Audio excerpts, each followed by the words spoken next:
¿Qué le puede traer al ser humano más felicidad que la convicción de salvación eterna? No la recibimos por lo que hacemos, no la recibimos porque nos la merecemos, la recibimos solamente por gracia.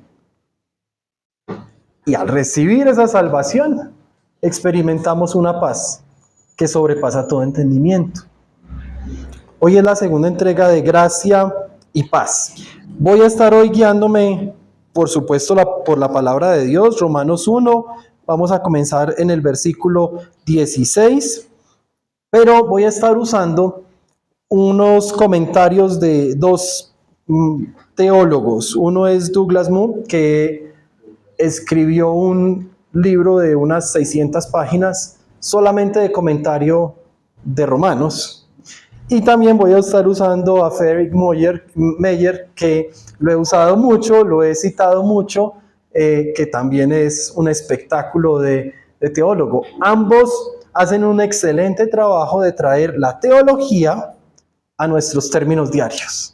Por eso me encanta. Entonces, en esta parte específicamente voy a estar usándolos a los dos. Vamos a ver diferentes capítulos, pero al final, cuando ya estamos más cansados y nos comienza a dar sueño, es cuando necesitan sacar energía, porque el final de este mensaje de hoy es el poderoso.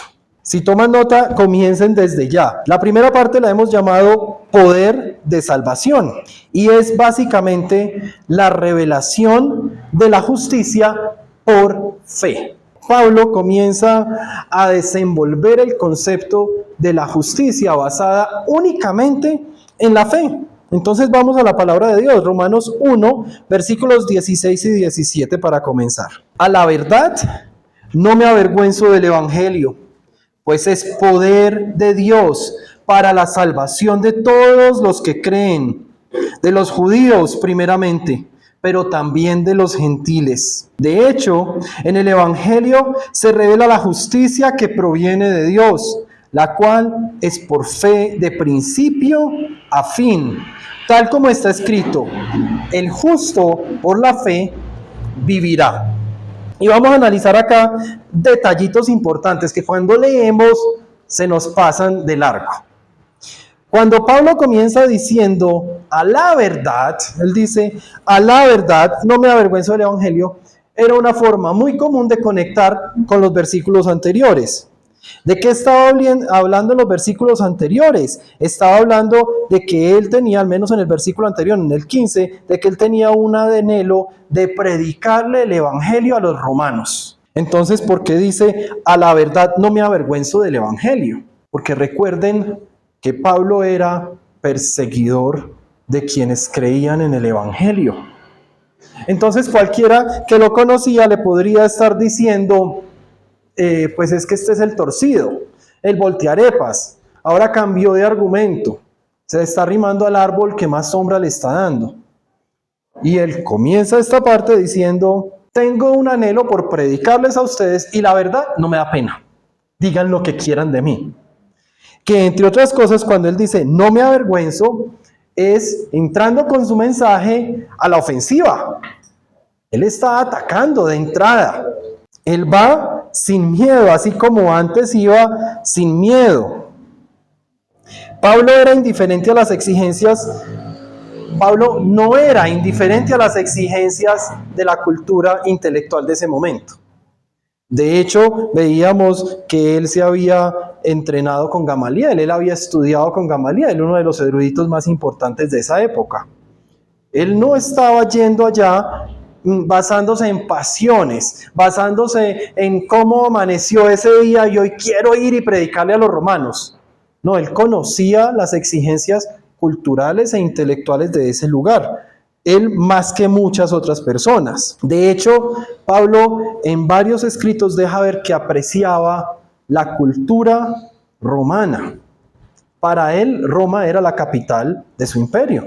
Él estaba yendo a la capital a llevar lo que él había recibido. Él tenía claro que no tenía nada de qué avergonzarse de algo que es poder, incluso más poder que el poder que tenía antes, pero ya no lo tenía él, ya lo estaba él llevando. Él era solamente un transportador.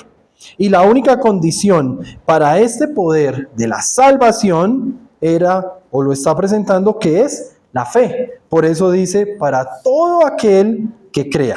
Él dice, salvación de todos los que creen. Y ese es el tema central de la carta a los romanos.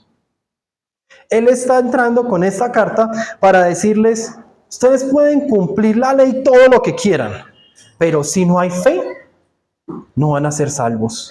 Si ustedes no ponen la fe en Cristo y dejan de confiar en sus propias obras, están perdiendo el tiempo. No hay salvación. Ese es el mensaje central. Y está aclarando que esto es para los judíos. Y cuando dice para los judíos, primeramente se puede estar refiriendo a cómo se presentó en el Antiguo Testamento, o se puede estar refiriendo a cierta prioridad que ellos tienen en el plan divino, que eso no tiene ninguna prueba, pero podría ser. Entonces dice, primeramente para los judíos, pero también para los no judíos. Esto es algo completamente controversial para los judíos.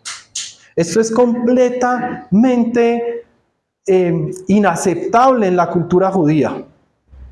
El resto del mundo miraba con recelo a los judíos. En el resto del mundo había personas que creían en Dios, pero lamentaban no haber nacido, no ser parte del pueblo judío. Y Pablo está escribiéndole a los romanos, y tal cual como él lo dice, como si fuera para ellos, pero también para todos los demás. Otra frase importante que vemos acá en el versículo 17 es casi al final cuando dice, la cual es por fe de principio a fin. Como queriendo decir que esto no tiene nada que ver ni con religión, ni con dónde naciste, ni si eres hijo de quién, o si eres de tal familia, o si estudiaste con Gamaliel o no. Dice, esto es de principio a fin. Ese es un término para decir absoluto. Esto es para todo el mundo. Esto es en los símbolos de matemática, los que les gusta la matemática, este sería el triangulito con un circulito alrededor, ¿sí? Que significa todo. Esto es para todos. O el 8 acostado, que es el infinito. Acá no hay límite. Es de principio a fin, es alfa y omega. Que nosotros decimos alfa y omega, pero básicamente es de alfa a omega. Todo indica la plenitud de Dios. Plenitud que es para todos. No hay excepción de personas. Y termina este versículo con el batazo que la sacó del estadio. El justo vivirá por la fe. El justo puede ser justo, pero si no tiene fe, no tendrá vida eterna. El justo por la fe vivirá.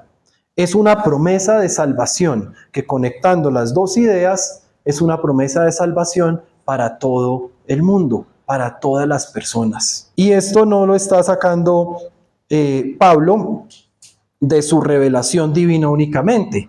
También está escrito, si ustedes miran en Isaías 51, versículos del 5 al 8, los voy a leer muy rapidito. 51 versículos del 5 al 8 es precisamente lo que está diciendo Pablo.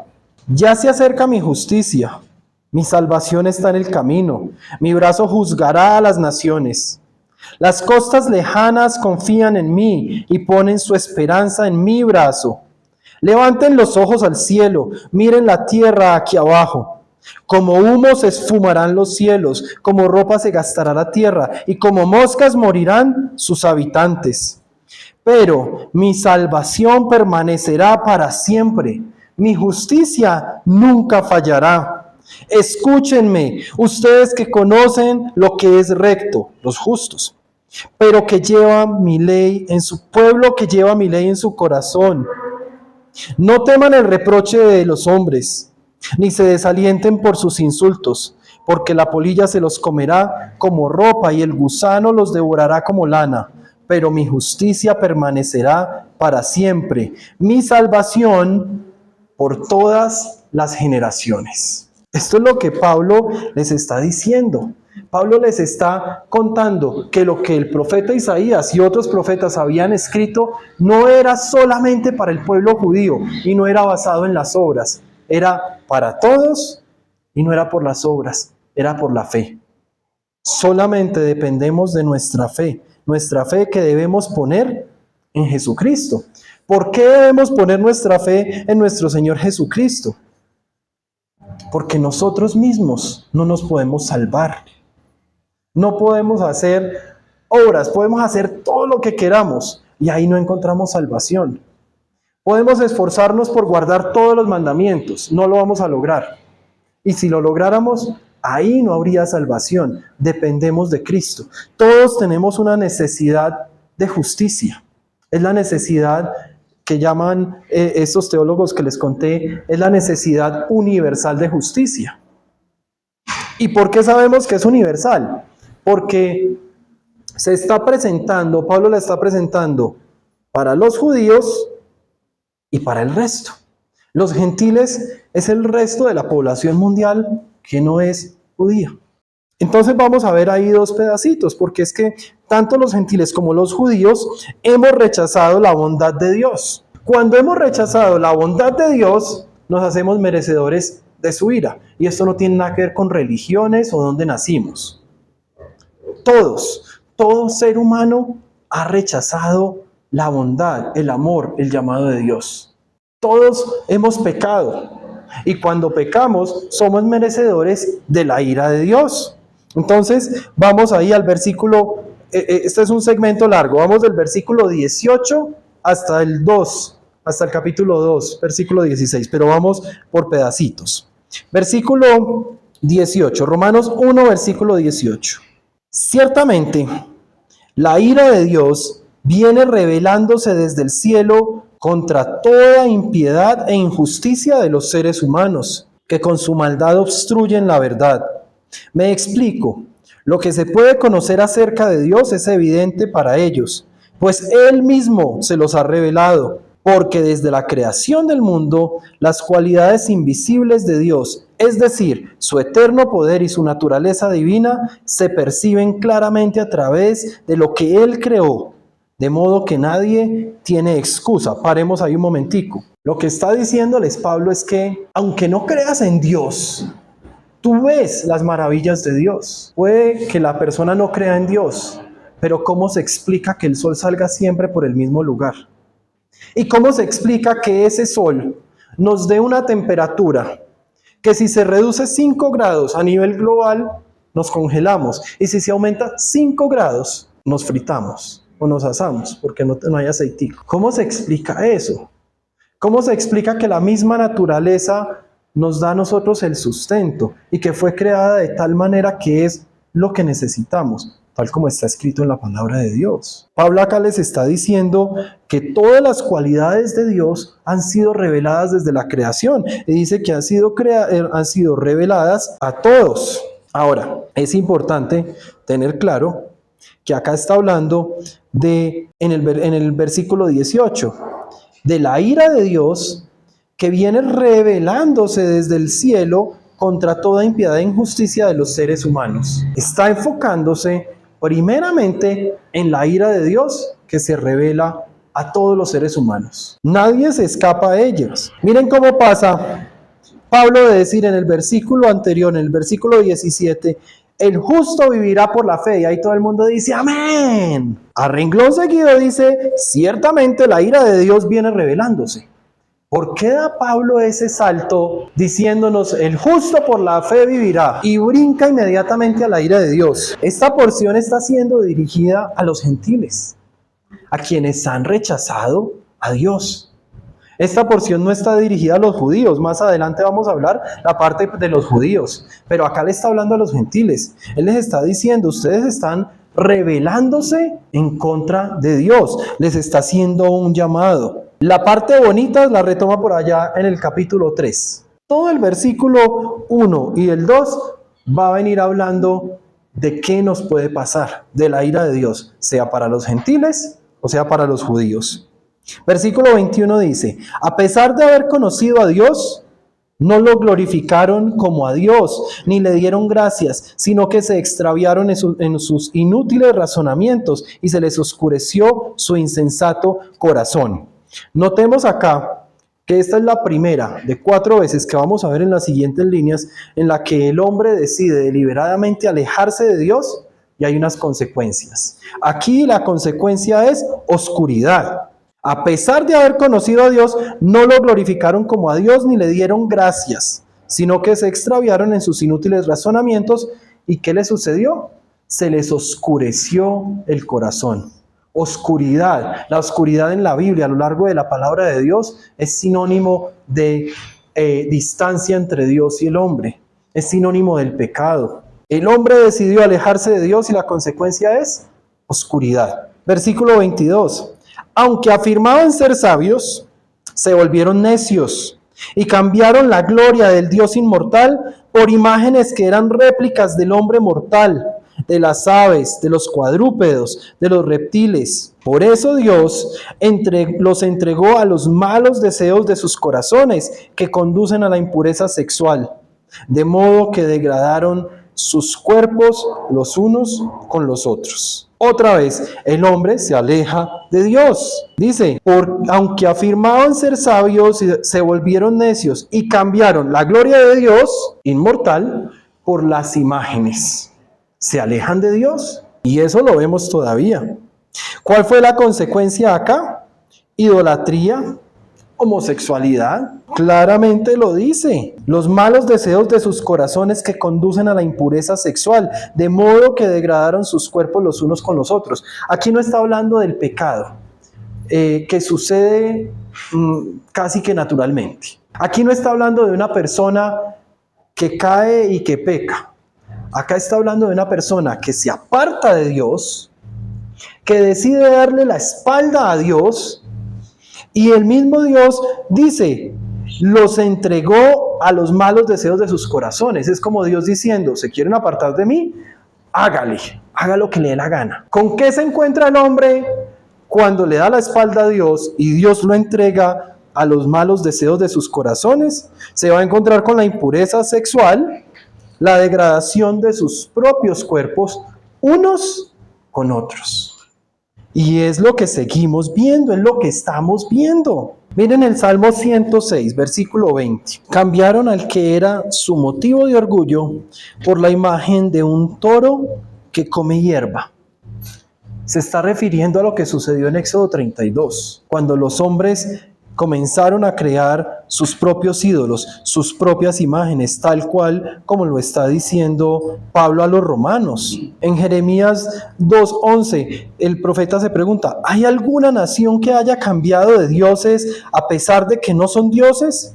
Pues mi pueblo ha cambiado su gloria por lo que no sirve para nada. ¿Han cambiado de dioses? Sabiendo que los otros no son dioses. Jeremías clarito lo dice, mi pueblo, es decir, el pueblo de Dios, Israel, ha cambiado su gloria por lo que no sirve para nada. Si yo tuviera, no me vayan a apedrear, pero si yo tuviera la posibilidad de cambiar lo que dijo Jeremías, yo diría para lo que sirve para perdición, porque sí sirve para algo, para perdición, para llevarnos derechito a la muerte eterna. Pablo le dice a los romanos, ahí donde estamos leyendo, les habla de impureza sexual. Otras versiones de la Biblia dicen inmoralidad. La palabra original ahí es acartasia y significa literalmente contaminación. Es cuando permitimos que algo contamine nuestro corazón. Me aparto de Dios y permito que otra cosa contamine mi corazón. Hay una decisión consciente. Vamos a ver la tercera parte donde el hombre se aleja de Dios, versículo 25 y 26. Cambiaron la verdad de Dios por la mentira, adorando y sirviendo a los seres creados antes que al Creador, quien es bendito por siempre. Amén. Por tanto, de nuevo, Dios los entregó a pasiones vergonzosas. En efecto, las mujeres cambiaron las relaciones naturales por las que van contra la naturaleza. Otra vez, el hombre le da la espalda a Dios, cambia la verdad de Dios por la mentira. Y no solo eso, se dedican a adorar y a servirle a seres creados antes que al Creador. ¿Y qué sucede? Dios los entrega a sus pasiones vergonzosas. Mi hijito amado, ¿tú no quieres estar conmigo? No te obligo.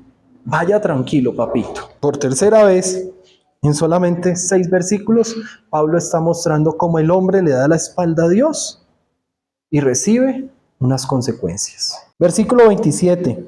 Asimismo, los hombres dejaron las relaciones naturales con la mujer y se encendieron en pasiones lujuriosas los unos con los otros. Hombres con hombres cometieron actos indecentes y en sí mismos recibieron el castigo que merecía su perversión. Además, como estimaron que no valía la pena tomar en cuenta el conocimiento de Dios, Él a su vez los entregó a la depravación mental para que hicieran lo que no debían hacer. Yo no me alcanzo a imaginar el dolor de Dios entregando a sus hijos a lo que ellos están escogiendo hacer. Es que cada uno toma sus propias decisiones. Aquí hay uno de los argumentos, o no uno, hay varios de los argumentos más fuertes para defender el libre albedrío. Uno de los argumentos más fuertes que hay en contra de la predestinación absoluta que quiso presentar Calvino en algún momento, diciendo que todo está predestinado, que si yo hoy hago así es porque Dios me predestinó para hacer así. Dios nos está permitiendo tomar decisiones, sea para bien o para mal. Él está diciendo, aquí hay personas que me dieron la espalda, que adoraron otros dioses, que se entregaron a la homosexualidad. ¿Y qué está diciendo la palabra de Dios? Que Dios los entrega. Él no los amarra, Él no dice, no, acá se quedan. Sí hay otros casos en los que Dios hace eso, pero acá estamos hablando de palabra dirigida a los gentiles, que en principio no son hijos de Dios, son creación de Dios, pero su fe no está puesta en Cristo. Versículo 29. Se han llenado de toda clase de maldad, perversidad, avaricia, depravación. Están repletos de envidia, homicidios, disensiones, engaños y malicia. Son chismosos, calumniadores, enemigos de Dios, insolentes, soberbios y arrogantes. Se ingenian maldades, se rebelan contra sus padres, son insensatos, desleales, insensibles, despiadados. ¡Wow! ¿Quién quiere estar en una de esas? Gloria a Dios, que por misericordia, nosotros los que estamos acá, los que están viendo el video y los que lo ven después, estamos buscando a Dios. Gloria a Dios, que por su misericordia Él nos amó y nos escogió y mandó a Jesucristo a morir por nosotros. Porque alguna vez yo tomé esta lista hace varios años y me puse a mirar pensándome que yo era santo y yo no me equivocaba. Entonces yo lo hice más amplio. Yo dije, voy a ver qué de esto ha habido en mi familia extendida. Sí, qué familia de la que yo vengo. Pero después me puse a pensar, esperen, envidia, acá también. Homicidios, acá también. Disensiones, acá también. Engaño, malicia, chismosos. Dios mío, ese soy yo. Pues yo no he matado a nadie en el sentido que nosotros lo conocemos, pero cuando dice Jesús que hay otras formas de matar personas, entonces sí he matado personas. Pablo me estaba describiendo a mí para hablarle a los romanos. A ustedes no, ustedes son muy buenos. Dice Mateo 15, versículo 19, porque del corazón salen los malos pensamientos, los homicidios, los adulterios, la inmoralidad sexual, los robos, los falsos testimonios y las calumnias. Entonces, si alguno está diciendo, ay pastor, no se dé tan duro. Si alguna vez tú has tenido ganas de coger a alguien y Mateo lo escribió, del corazón salen los malos pensamientos, los homicidios. Y eso Jesús lo dejó también muy claro. Acá no estamos hablando de solamente lo que hacemos y que se ve, porque eso lo controlamos muy fácil. Acá estamos hablando de lo que sale del corazón. En Gálatas 5, del 19 al 21, las obras de la carne se conocen bien. Decía un pastor que amo mucho, decía, huele a chuleta. Porque es que el mundo está lleno de inmoralidad sexual, impureza y libertinaje, idolatría, hechicería, odio, discordia, celos, arrebatos de ira, rivalidades, desacuerdos, sectarismos y envidia, borracheras, orgías y otras cosas parecidas. Les advierto ahora, como antes lo hice, que los que practican tales cosas no heredarán el reino de los cielos. Entonces esto que Pablo le está presentando a los romanos, Mateo lo aclara diciendo, esto es de lo que sale del corazón. Y el mismo Pablo viene y dice, así como les dije antes, se los advierto ahora. Los que practiquen estas cosas no heredarán el reino de los cielos. Pastor, yo ni en mis peores momentos hice una orgía. ¿La deseaste alguna vez? Eso salió del corazón. No heredaremos el reino de Dios. No lo haremos. Eso es la justicia. Pero el plan de salvación perfecto desde antes de los tiempos, Dios sabía que nosotros no lo íbamos a lograr. Dios sabía que aún en nuestro corazón íbamos a pecar y por eso fue que vino Jesucristo a morir por nosotros. Entonces, no depende de las obras y es el punto principal, es la tesis de Pablo en la carta a los Romanos. No depende de las obras, depende es de la fe. Y si quieren más, también está en Colosenses 3:5, Primera de Timoteo 1, Primera de Pedro 2, y el Nuevo Testamento está lleno de argumentos para comprobar que esto no depende de lo que yo haga o deje de hacer. Esto depende de la fe que pongamos en Cristo, de nada más. Versículo 32, volvemos a Romanos 1, versículo 32. Saben bien que, según el justo decreto de Dios, quienes practican tales cosas merecen la muerte. Sin embargo, y ahí uno respira, hay un sin embargo. No solo siguen practicándolas, sino que incluso aprueban a quienes las practican. ¡Ay, Dios mío! Es decir, listo, asumamos que aquí hay un súper requete contrasanto, que nunca ha hecho esas cosas, que nunca ha pensado en esas cosas, que su corazón nunca ha deseado lo malo. Entonces Pablo lo aclara y dice, es que no es solo para los que lo practican, sino también para los que lo aprueban. Hace poco estaban entrevistando a Maluma en un show y yo les confieso mi pecado. Yo me quería ver ese show. No me gusta Maluma desde ningún punto de vista, pero yo quería ver en la entrevista qué había. A ver si la porquería que uno escucha en las canciones también la presenta en la entrevista, y tristemente sí. Pero entonces Tatiana me dice, yo no voy a ver eso, y ella se paró y se salió del cuarto y me dijo, yo no voy a ver eso porque es como estar aprobándolo. Yo tenía un argumento, ¿no? Pero ahora me doy cuenta que también soy merecedor de esto. No solo siguen practicándolas, sino que incluso aprueban a quienes las practican, como queriendo poner el que aprobemos a quien lo practica por encima en importancia del que la practica. Como más grave si yo apruebo que si yo lo practico. Así de serio lo pone él. Acá Pablo luego pasa entonces capítulo 2 y miren cómo él está hablando de un montón de gente en plural.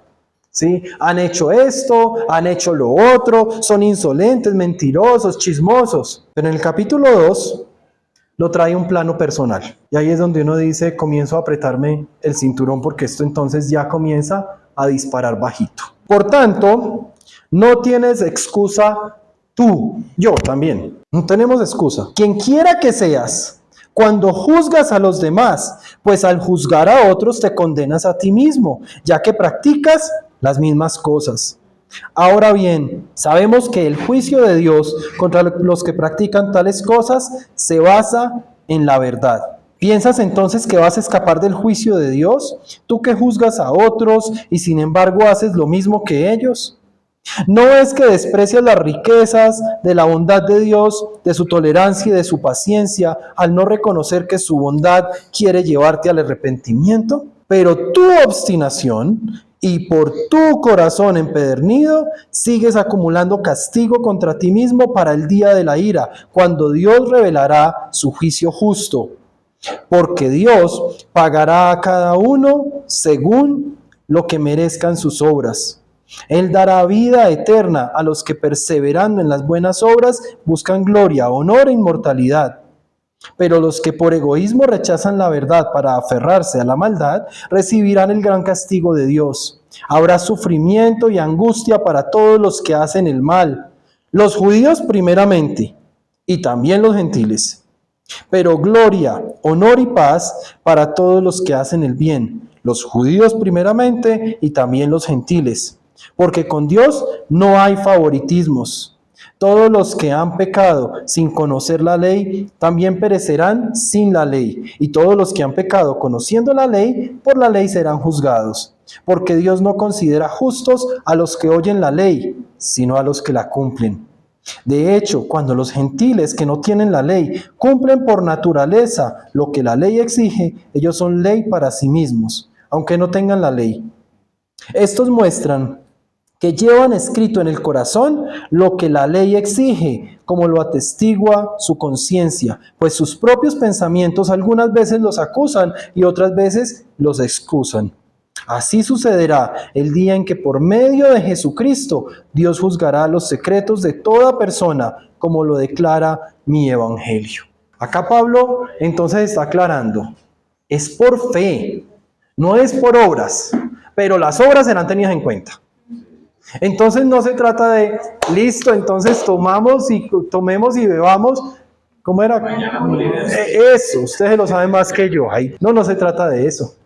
Porque nuestras obras tienen que reflejar nuestro camino.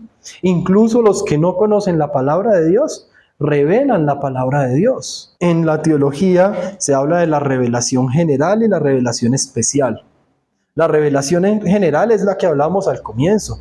Cuando sale el sol, cuando vemos a Dios en la creación. Todas las flores siguen el mismo patrón.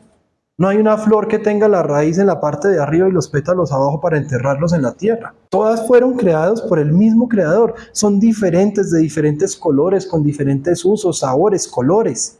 Pero siguen un patrón, porque fue el mismo creador. Y si ahí no vemos a Dios, ¿dónde lo vamos a ver?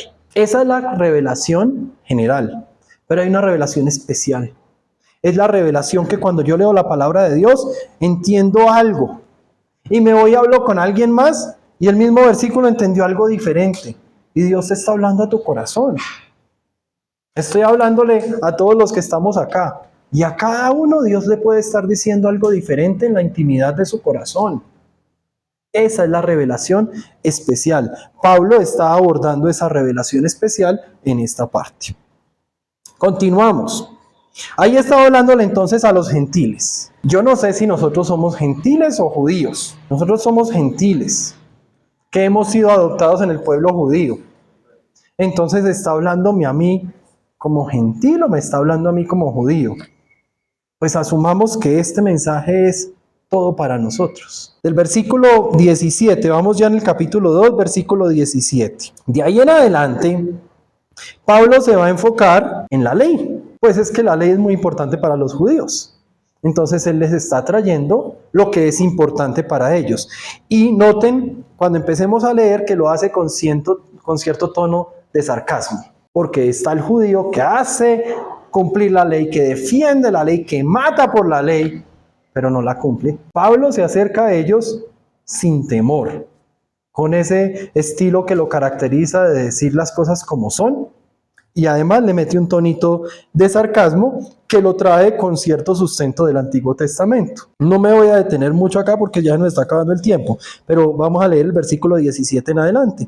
Ahora bien, tú que llevas el nombre de judío, que dependes de la ley y te jactas de tu relación con Dios, que conoces su voluntad y sabes discernir lo que es mejor, aunque eres instruido por la ley, porque eres instruido por la ley, que estás convencido de ser guía de los ciegos y luz de los que están en la oscuridad, instructor de los ignorantes, maestro de los sencillos, pues tienes en la ley la esencia misma del conocimiento y de la verdad. En fin, tú que enseñas a otros, ¿no te enseñas a ti mismo? ¿Tú que predicas contra el robo, robas? ¿Tú que dices que no debes cometer adulterio, adulteras? ¿Tú que aborreces a los ídolos, robas en sus templos? ¿Tú que te jactas de la ley, deshonras a Dios quebrantando la ley? Así está escrito: por causa de ustedes se blasfema el nombre de Dios entre los gentiles. Es decir, por causa del mal ejemplo que ustedes están dando, los gentiles no creen en Dios. Versículo 25. La circuncisión tiene valor si observas la ley. Pero si la quebrantas, vienes a ser como un incircunciso. La circuncisión es tal vez la segunda marca más importante para los judíos después del cumplimiento de la ley. Les está dando duro. Versículo 26. Por lo tanto, si los gentiles cumplen los requisitos de la ley, no se les considerará como si estuvieran circuncidados. El que no está físicamente circuncidado, pero obedece la ley, te condenará a ti, que a pesar de tener el mandamiento escrito y la circuncisión, quebrantas la ley. Lo exterior no hace a nadie judío, ni consiste la circuncisión en una señal en el cuerpo. El verdadero judío lo es interiormente y la circuncisión es la del corazón, la que realiza el espíritu, no el mandamiento escrito. Al que es judío así, lo alaba Dios y no la gente. El año pasado yo les decía que los cristianos también tenemos nuestra propia circuncisión. Para unos es la oración, para unos es la lectura de la palabra. Y acá Pablo está diciendo, la circuncisión como tal no era malo. Lo malo es que se la hacen, pero no se la hacen en el corazón.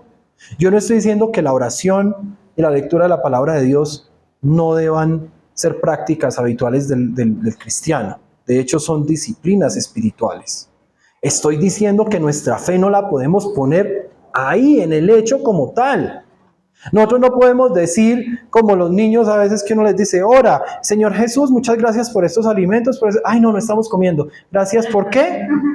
O sea, es una oración superficial. Nosotros que ya somos adultos, no podemos tomar la oración como la circuncisión. Esa oración tiene que estar en nuestro corazón. Si la hacemos para que nos vean, estamos haciendo lo que se menciona en la palabra de Dios. Hipócritas que se paran en las calles para que los vean. Yo prefiero que nadie me vea, pero hacerlo de corazón. Y si lo estoy haciendo de corazón, ahí sí que me vean el que quiera, pero que lo esté haciendo de corazón. Lo mismo con la lectura de la palabra de Dios, con el ayuno. Los cristianos no podemos tener circuncisión. Pablo no está negando el valor de la circuncisión. Yo no estoy negando el valor de la oración y de la lectura de la palabra y del ayuno. Pablo lo está poniendo en orden. Y yo me estoy ciñendo a la palabra de Dios para ponerlo en orden. Las disciplinas espirituales del pueblo cristiano no tienen ningún valor si no lo hacemos primero de corazón. Capítulo 3, versículo 1, ya vamos terminando. Pablo comienza a concluir esta parte fuerte y dice, entonces, ¿qué se gana con ser judío? ¿O qué valor tiene la circuncisión? Mucho desde cualquier punto de vista. En primer lugar, a los judíos se les confiaron las palabras mismas de Dios. Pero entonces, si a algunos les faltó la fe, ¿acaso su falta de fe anula la fidelidad de Dios? De ninguna manera. Dios es siempre veraz, aunque el hombre sea mentiroso. Así está escrito. Por eso eres justo en tu sentencia y triunfarás cuando te juzguen. Versículo 5. Pero si nuestra injusticia pone de relieve la justicia de Dios, ¿qué diremos? ¿Que Dios es injusto al descargar sobre nosotros su ira? Hablo en términos humanos. De ninguna manera. Si así fuera, ¿cómo podría Dios juzgar al mundo? Alguien podría objetar, si mi mentira destaca la verdad de Dios y así aumenta su gloria, ¿por qué todavía se me juzga como pecador? ¿Por qué no decir, hagamos lo malo para que venga lo bueno? Así nos calumnian algunos. Estamos en el versículo 8. Así nos calumnian algunos, asegurando que eso es lo que enseñamos, pero bien merecida se tiene la condenación. Aquí está hablando de prácticas que se estaban presentando. Acá se está hablando de prácticas de grupos pequeños, grupos no muy significativos, pero que estaban empezando a causar ruido, en las que justificaban el hacer cosas malas, en decir cosas malas con tal de que otros llegaran a creer en Dios, como queriéndole ayudar a Dios. Pablo en ninguna otra parte presenta de manera más convincente que los judíos y los gentiles somos iguales delante de Dios. No hay otra parte en las Escrituras, incluso otro autor, en las que se presente de mejor manera o de manera más clara que Dios no hace acepción de personas, que todos somos iguales delante de Dios. Cuando él pregunta que qué se ganará con ser judío o qué valor tiene la circuncisión, es como si ahí hubiera faltado que el mismo Pablo dijera, ¿qué se gana con ser judío? Nada. ¿Qué valor tiene la circuncisión? Ninguno, porque es que ninguna de nuestras obras tiene ningún valor. Los cristianos podríamos estar cayendo en esa seguridad a veces y sin darnos cuenta, o tal vez dándonos cuenta, diciendo ya yo soy salvo, ya Jesús murió por mí, me voy a dar un gustico, una amiga dijo, decidirme para Mundo Aventura, y me estrellé y me tocó venir a los pies de Cristo. A veces creemos que tenemos esas licencias, o a veces creemos que tenemos licencias para decir una mentira con tal de que la persona crea y venga a la iglesia. Y hay datos, de hecho estuve leyendo un artículo sobre eso, de milagros que la gente se inventa como para ayudarle a Dios. Hay personas que andan por la calle, estábamos hace poco estudiando unos casos bien particulares. Un pastor tan de malas que todas las personas que tenían un pie cortico se le atravesaban por el camino. Entonces andaba por los Estados Unidos buscando personas y entonces se encontraba con Drew y decía, ¿me dejas revisarte los pies? ¡Ah! Tienes un pie más corto. Vamos a orar. No, pero yo no quiero saber nada de religión. No, a mí no me importa nada de eso. A mí me importa es que Cristo te sane. O sea, hay mayor importancia en la sanidad física que en la salvación. Y entonces salió otro pastor que había trabajado en el mundo del espectáculo y dijo, eso es un truco que se los voy a enseñar. Y enseña cómo mostrar que hay un pie más cortico y cómo con ciertos movimientos el pie se ve que va creciendo y llega a su mismo nivel. Me deleité con un grupo de estudiantes haciendo el experimento y funciona tan chévere, pero es mentira.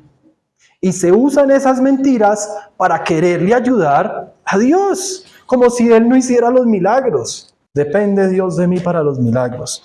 Ojo, porque es que el mismo Pablo lo deja acá clarito, que no hay ni uno solo que sea justo. Los judíos necesitan de Jesús, tanto como los gentiles y nosotros. Vamos al versículo 9, Romanos 3, versículo 9. ¿A qué conclusión llegamos?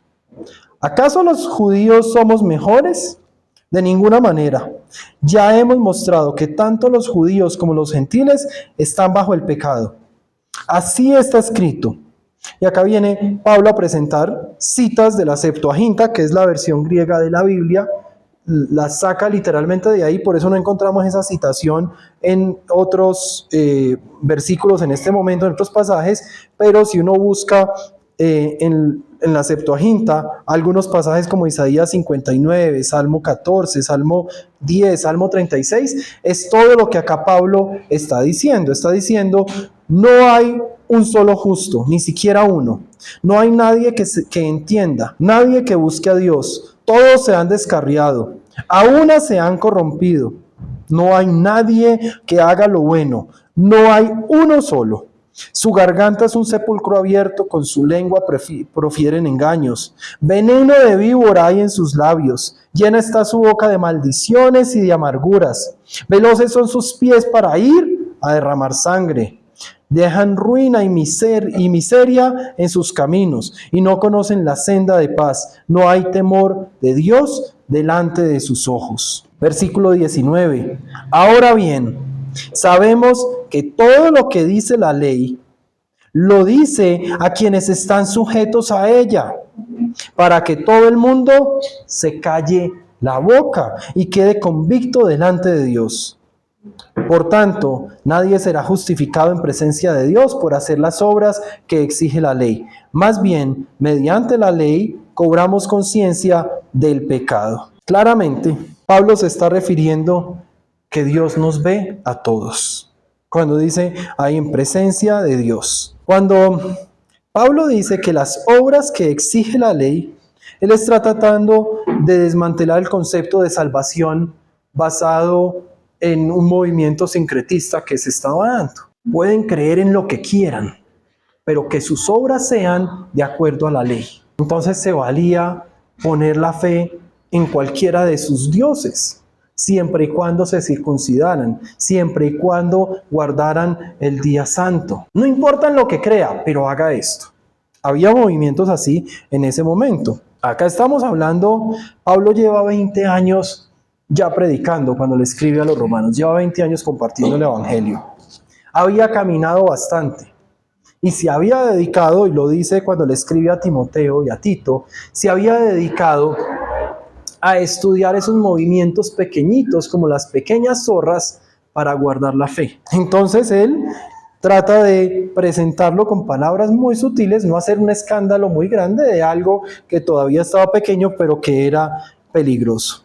Miren la forma en que Pablo cierra. Él dice, por tanto, nadie será justificado en presencia de Dios por hacer las obras que exige la ley. Más bien, mediante la ley, cobramos conciencia del pecado. La ley de Dios nos ha llegado a nosotros para hacernos conscientes del pecado. La palabra de Dios la tenemos nosotros hoy en nuestras manos, está a nuestro alcance, cualquiera lo puede leer. Gloria a Dios que todavía es legal leer la Biblia en Colombia. Y esto es un regalo de Dios. ¿Para qué? Para que nosotros tengamos conciencia del pecado. No podemos vivir como se vivía en esos tiempos que se estaba perdiendo la conciencia del pecado porque estoy haciendo lo que la ley me exige. Hay escritos de esa historia, de esa época, de varios historiadores. Estaba leyendo en estos días uno que es Suetonio, que narra la historia de una persona que viene a traer destrucción y cuando lo llaman a cuentas delante de la ley dice, ¿quieren que les muestre que estoy circuncidado? No, yo no le estoy preguntando eso. Él lo dijo. ¿Quieren que les muestre que estoy circuncidado? Como que quien dice, ¿por qué me van a juzgar? Tengo derecho a hacer eso. La ley está por encima, yo estoy por encima de la ley. Así pensaban los romanos. Nosotros no podemos pensar que porque somos cristianos podemos hacer lo que queramos. Nosotros no podemos pensar que porque la palabra nos instruye que la prediquemos a tiempo y a destiempo, podemos ir a pisotear a las personas. Así como para ellos, la mayor insignia o la mayor marca después de la ley era la circuncisión, para nosotros la mayor marca debe ser el amor, porque así lo dijo Jesús. Nosotros debemos caminar en amor. Nosotros debemos llevar la palabra de Dios en amor. Nosotros debemos ir a nuestra nueva iglesia dentro de 2 semanas en amor. Y cada paso que nosotros demos, lo debemos dar en amor. Porque para Dios todos somos igualitos. Esto no se trata de una élite y decir, es que yo soy cristiano. ¿Quieren que les muestre que soy cristiano? No, porque por las obras nosotros seremos conocidos. Y esas obras, si no están fundamentadas en amor y no nacen primero en nuestro corazón, no tienen ningún valor, así como la circuncisión no tenía ningún valor. Este mensaje, que es para los gentiles y para los judíos, entra por un embudo y hoy es para los creyentes. Hoy es para nosotros. Hoy tenemos que ser nosotros los que tenemos que, como dice Pablo, saber que la ley nos da a nosotros conciencia de pecado. Nos hace conscientes de los errores que estamos cometiendo. Amada iglesia, ¿cómo vamos a ser conscientes si no leemos la Biblia? ¿Cómo vamos a hacer, cómo se nos va a traer, cómo vamos a cobrar conciencia del pecado a través de la ley si no leemos la ley? ¿Y cómo vamos a hacer obras con amor si no hacemos obras? El pueblo cristiano tiene que ser un pueblo activo en la sociedad y activo en la palabra de Dios. Oremos.